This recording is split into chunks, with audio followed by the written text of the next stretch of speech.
Სტუმრად ხელისუფლების წარმომადგენლებთან ეს იყო ანა ლაპიაშვილი.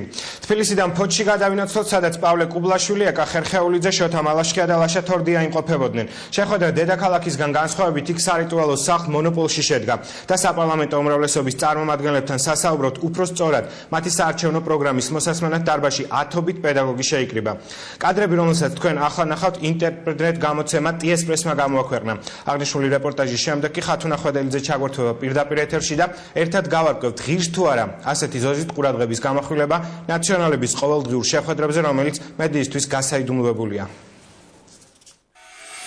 თბილისში რესტორან კოსმოსისა და რუსთავში კინოთეატრ რუსთაველში შეხვედრების შემდეგ ნაციონალური მოძრაობის წევრები მონიკ შეხვედრას ფოთში, საბანკეტო დარბაზ მონოპოლში მართავენ. შეხვედრის კადრების გადაღება ამჯერად ინტერნეტ გამოცემა ტიესპრესმა შეძლო. მასპინძლები ფოთშიც საჯარო სკოლების, საბიუჯეტო ორგანიზაციების, საბინაო ამხანაგობების წარმომადგენლები და სტუდენტები. სტუმრები კი საპარლამენტო უმრავლესობის ლიდერები არიან. საუბრის თემა აქაც ხელისუფლების მიერ გაკეთებული და ჯერ კიდევ გასაკეთებელი საქმეებია. საბანკეტო დარბაზ მონოპოლში ნაციონალური მოძრაობის მხარდასაჭერი პირდაპირი მოწოდებები არ ყოფილა, თუმცა მართველი გუნდის წევრებმა ფოთელებს ჯანდაცვის უკეთესი სისტემის, პენსიების მომატების და დასაქმების პირობა მისცეს.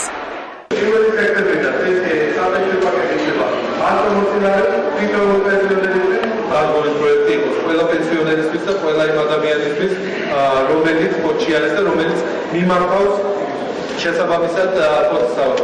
სახელმწიფო მუდმივად ფიქრობს, რაც შეიძლება მეტი ინვესტიცია მოიზიდოს ჩვენს ქვეყანაში იმისთვის, რომ თქვენ დასაქმდეთ და გარანტირებული სამსახური, გარანტირებული შემოსავალი გქონდეთ.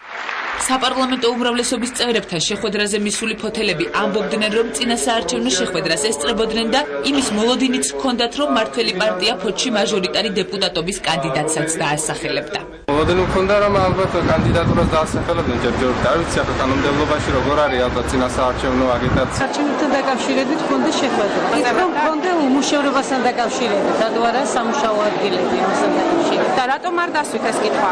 რა ვიცი, რა აზრი ჰქონდა, მე მგონი არ ჰქონდა. ყველაფერი მომეწონა, თუნდაც საფენსიო რეფორმა, სოციალური გაუწყებელებზე. იურიდიულ საკითხთა კომიტეტის თავმჯდომარეს ტიესპრესისთვის მიცემულ ინტერვიუში არ დაუმალავს, რომ მართველი გუნდი მუდმივად საარჩევნო კამპანიის რეჟიმშია და შეხვედრაც ამ კამპანიის ნაწილი იყო. დღეს იგივე განმარტებებს აკეთებს შეხვედრის კიდევ ერთი მონაწილე ლაშა თორდიაც. ჩვენ მქონდა შეხვედრა მოსახლეობასთან, ეს იყო საჯარო შეხვედრა nebismier ადამიანს, რომელსაც ჰქონდა კითხვები სხვადასხვა თემებთან დაკავშირებით, ჰქონდა საშუალება რომ მოსულიყო, დაესვა ჩვენთვის კითხვები და მიიღო ჩვენგან პასუხები. ის შენობა, სადაც ჩატარდა ეს შეხვედრა, არის დაფინანსებული პარტიის ბიუჯეტიდან და ეს თანხები არის საჯარო და გამჭვირვალე და ყველას ამასთან დაკავშირებით შეუძლია ინფორმაცია მოიპოვოს. პარტიას რომ ამომრჩეველთან შეხვედრის უფლება, პარტიული ბიუჯეტიდან ფინანსების გაღება და არასაარჩევნო პერიოდში პოლიტიკური კამპანიის ჩატარების უფლება აქვს, ამას არც არასამთავრობო ორგანიზაციები უარყოფენ.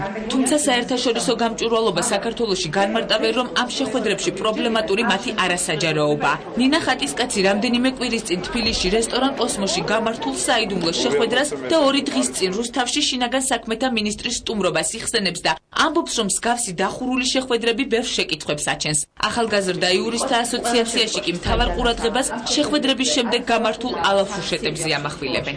რა მოხდება თუ დამკვიდრდება ასეთი ტიპის დახურული შეხვედრები და პარტიები დაიწყებენ კარჩაკეტილ შეხვედრებს, რომელსაც დაერქმევა ამომრჩეველთან შეხვედრა. ჩვენ ვიცით, რომ წინა საარჩევნო კამპანიისას ამომრჩევლის მოსყიდვა არის დასჯადი და სხვათა შორის ეს მარტო 2 თვით ადრე არ არის დასჯადი. უკვე მთელი წლის განმავლობაში, მათ შორის არასაარჩევნო წელსაც თურმე შესაძლებელია ამომრჩევლის მოსყიდვა. ესე იგი, წინა საარჩევნო კამპანიის წარმოებაც მთელი წლის მანძილზე შესაძლებელია, ხო? და აკრძალულია სხვადასხვა ტიპის დაპირებები, ამომრჩევლის მოსყიდვა. თუ ასეთი შეხვედრები იქნება დახურული, ვთქვათ, ჩვენთვის ძალიან ბევრი კითხვა ჩდება, რა ხდება ამ შეხვედრებზე? რა ტიპის დაპირებებია?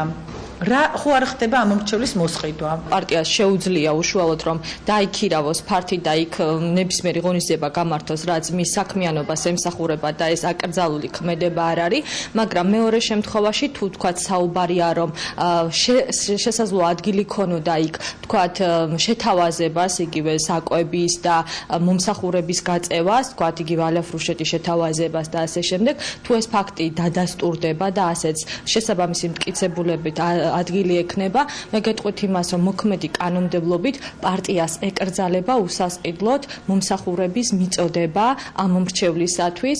მოსახლეობასთან დახურული შეხვედრები მართველი გუნდის წევრებთან რამდენიმე კვირის წინ რესტორან კოსმოსიდან დაიწყეს.